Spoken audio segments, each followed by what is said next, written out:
Afternoon, everyone. My name is Josh Puckett. This is BANA 7380 Term Project. Today we're going to be talking about avocados with a focus on price, time, geography, and type. Just to give you a little bit of background on our data today was compiled by the Hass Avocado Board. This historic data comes from direct scans off cash registers scanning Hass avocados.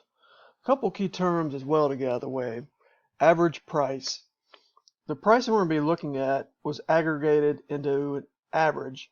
I believe it was done this way because there were so many observations and it gives us a better glimpse into what the price is doing. The next variable is year. Year is 2015 to 2020. Next variable is region. That's going to be the cities we're going to be looking at. Next is volume, which is the quantity of avocados sold. This is not revenue, but volume. The next is PLU, and we have three different PLUs. These are the types. We have small, medium, large, extra large Hass avocados. So our first analysis today is just a basic price. I took their observations and further aggregated them into average price by year. And this gives us a little bit of look at what the trend is doing. 2015, the price is 2015 to 2016, the price is steady. 2017, we get our highest year, the price jumps up. 2018 to 2020, price seems to be stair-stepping down a bit. But the take-home message here is that green dashed line. That is our trend line, and it is going up. So it's telling us that avocado prices are slowly going up. The next couple slides are going to be working off this same data and same chart. So moving on. Here we're looking at a forecast. A forecast is a technique that uses historic data as inputs to make informed estimates that are predictive in determining the direction of future trends. Businesses utilize forecasting to determine how to allocate their budgets or plan for anticipated expenses for an upcoming period of time. Our basis of data is 2015 to 2020. We're forecasting 2021 into 2024. And with the forecast, we have three scenarios. The middle scenario, this lime green color, is the most probable. The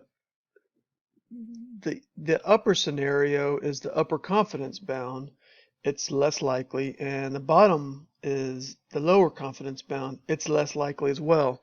But given any type of disruption, the price could take the upper confidence bound or lower confidence bound.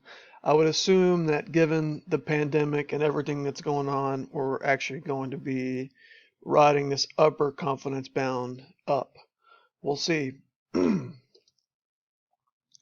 the next slide we're going to be looking at is price versus units sold. I wanted to see if there was a relationship here, and it does seem to be related.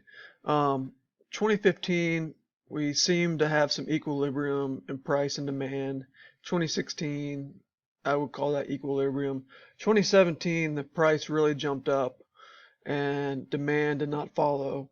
2018 to 2019, a little more equilibrium, and 2020 price has fallen off while demand has continued to increase. So it's pretty good. We've identified a relationship here, and there is a relationship with price and demand.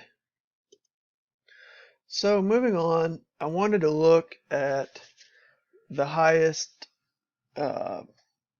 cities with the highest avocado cost, cities with the lowest avocado cost.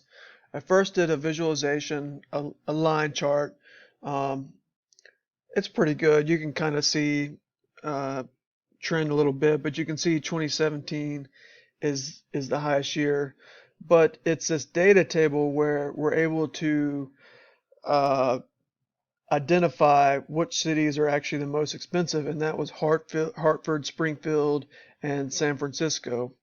Within that 2017, as we identified right here, was our most expensive year. Oh, and prices are higher on the East Coast and West Coast, and prices are lower in the Midwest and Southeast. Same deal, we got visualization with a line chart. Our lowest year was probably 2015, 2016. We have another data table with conditional formatting. But kind of cool, and to my surprise, DFW and Houston came in as the lowest cost for avocados in our 5-year data. 2016 was our least expensive year. So, moving on, and the last slide. Per the previous data, we're looking at 3 different PLUs, or 3 different avocado types: small, medium, large, and extra large. I think the interesting thing here is there's quite a bit of sales of small, medium, and large, but there's really a disparity with this extra large Hass avocado. There's just not much. And unfortunately, my data did not provide me the opportunity to jump into it and figure out why. But that's interesting, and I should have prefaced this whole slide with cueing you to say, go in the kitchen now and see what type of avocado you have, because you might be surprised. I did that when I found this out, and I thought that was kind of cool. So, in conclusion, avocado prices are trending higher. Demand is also trending higher. There appears to be a direct relationship with price and demand. West Coast, East Coast cities tend to have higher prices, while landlocked cities have lower prices. Small, medium, and large avocados have higher sales. The data did not provide answers as to why extra large avocado sales were low. Given the current economic and political environment, it will be interesting to revisit prices in the coming months and years. Thank you for your time, and I hope you enjoyed this.